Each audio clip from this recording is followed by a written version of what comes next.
Maddie Perez may well be my favorite side character on Euphoria, and I'm not just saying that because Alexa Demi is apparently like my age. Maddie's just so cool. The way she radiates confidence and authority and just absolutely runs every dynamic she's a part of, with one important exception. She's such a force of nature, she's almost frightening in some ways, or maybe intimidating would be the better word, because Maddie comes on strong, but I think the show is really framing her as a force of good. That's the thing, in a lot of other stories with a high school setting, Maddie's character, that popular girl, head cheerleader archetype, always has this sort of queen killer bee type energy. And while there is an aspect of that to the way Maddie comports herself, it's never in a way that vilifies femininity. She's not a bully, and she's frequently shown to be kind to children or to people who are less confident or popular than she is. And when she does, for lack of a better term, bully someone, that person is usually depicted as having deserved it in some way. Fucking racist. There's also this cool aspect to her character where she sort of does the most with the least. Maddie isn't as tall or as busty or as curvy as the other girls on the show, and it's implied her family doesn't have a lot of money, but she's still consistently depicted as the most confident, the most beautiful, the most put together person of any given situation. Now, I'm not saying she's perfect. Just like every character on the show, Maddie has flaws. She played a pretty big part in railroading that Tyler kid from the first season, for example. You could basically say if she's Superwoman, then Nate is her kryptonite. I guarantee you Maddie and Nate are gonna get married. And probably like divorced 3 times and in some strange way live a pretty happy life. Yeah. Yeah. Yeah. I intensely hate how prophetic this line feels because God, what a life trap. There are some entertaining aspects to Maddie and Nate's relationship, don't get me wrong, and they comment in some kind of funny ways on how men and women manipulate each other, ultimately characterized by these very dark, very jarring tonal shifts that always bring us back to the realities of abuse by forcibly reminding the audience where the power is and where the violence is coming from in their dynamic. The last scene we leave off with them on being particularly dark. Nate pointing a gun at Maddie and then at himself while he's looming over her, in my opinion, says a lot about the way cis male angst and gendered suicide stats are weaponized by abusers. More so than certain films that have recently made the concept their central gimmick, in my opinion. There's a lot going on in this scene, but one visual in particular that's caught my eye is this sign over Maddie's shoulder that says, "Smile, you're on camera." Now, this could just be a set piece used to emphasize the scene, and more on that in a bit, but part of me also wonders, what if Maddie was somehow recording this encounter? I mean, I'm not sure what reason she would have for there to be a camera going, and we don't see her activate her phone or anything. It seems like Nate pretty much catches her off guard here, but ever since I noticed this sign, I can't get the thought out of my head.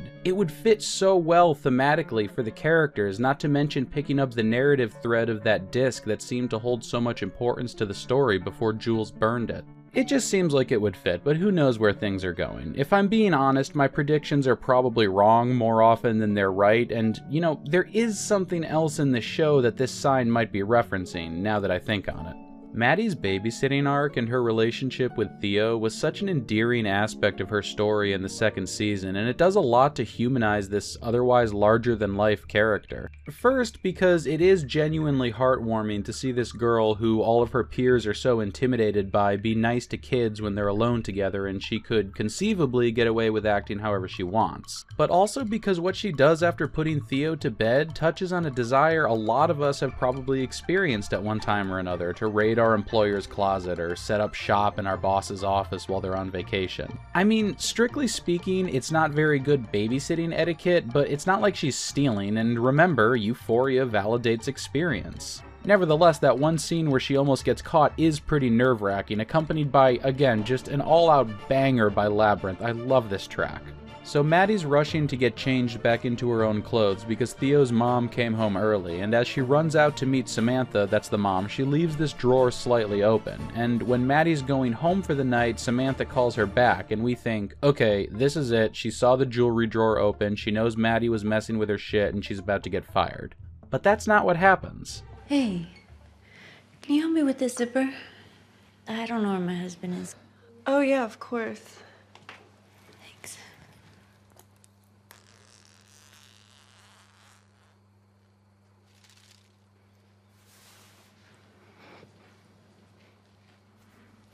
being so sweet.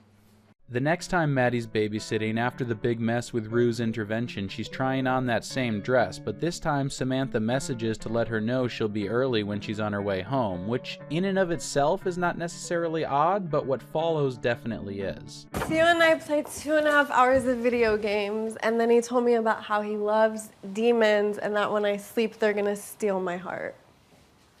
He's a nut.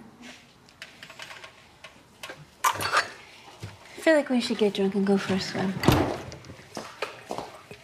The two of them wind up drinking in the pool and discussing the whole mess with Cassie and Nate, and it makes for a nice little intergenerational bonding moment between these two women, or woman and woman-to-be, if you want to be technical. And the way she talks to Maddie, along with something she says later when giving her a goodbye present, the same dress Maddie was trying on earlier, by the way, it almost makes you wonder if Samantha knows more about what's happening than she lets on.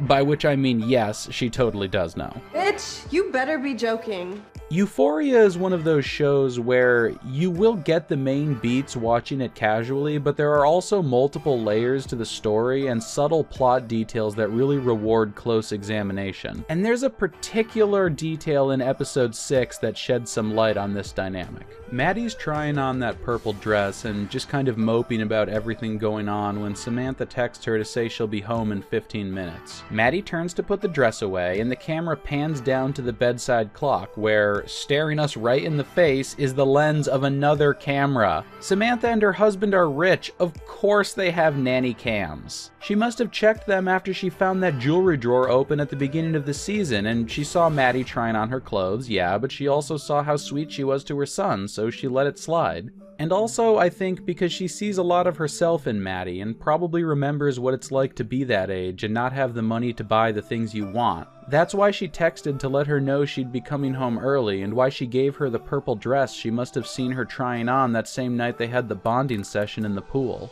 Something tells me you'll enjoy it. Costume designer Heidi Bivens recently revealed to Vogue that the third season of Euphoria will be featuring a 5-year time jump. And watching the second season with this in mind, especially the latter half, there are so many moments evoking this theme of childhood coming to an end. Fez and Lexi crying to the credits of Stand By Me, or that moment at the end of the play where they're all sitting together for the snapshot, which hits a lot harder, by the way, when you consider this might be the last time we'll see them all together in this high school setting. I think Samantha giving Maddie the dress is another one of these moments, her first piece of really expensive formal wear to start her adult collection, and also the color purple being something that signifies luxury or royalty. Samantha passed it on to her because she saw the kind of person Maddie is when she thinks she's being unobserved. The sign over her shoulder in that scene with Nate might not be all that literal. It might just be a way of reminding the audience of our own responsibility to these characters. Nate might not be recorded here within the confines of the show's narrative, but he is still being observed. I think there's a deliberate contrast in the way Maddie reacts opening Samantha's dress and the way she opens Nate's gift in the first season. Ew.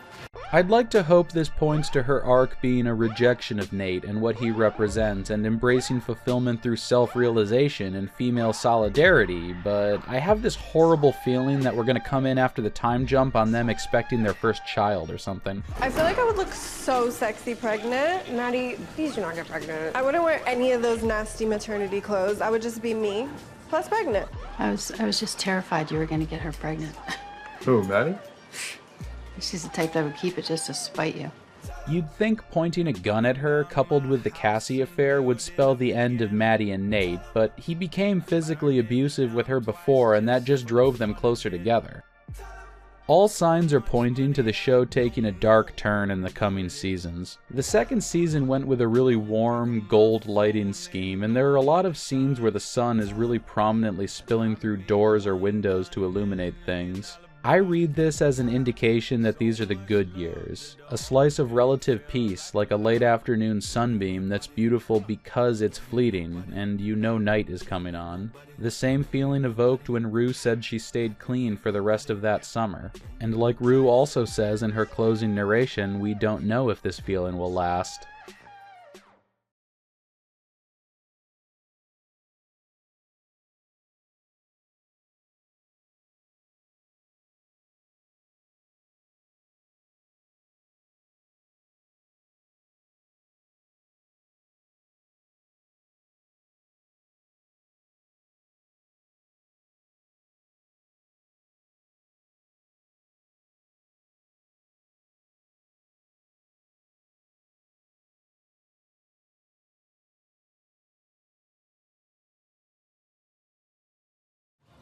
Do me a favor. When you get older, don't be an asshole to girls you like. Okay.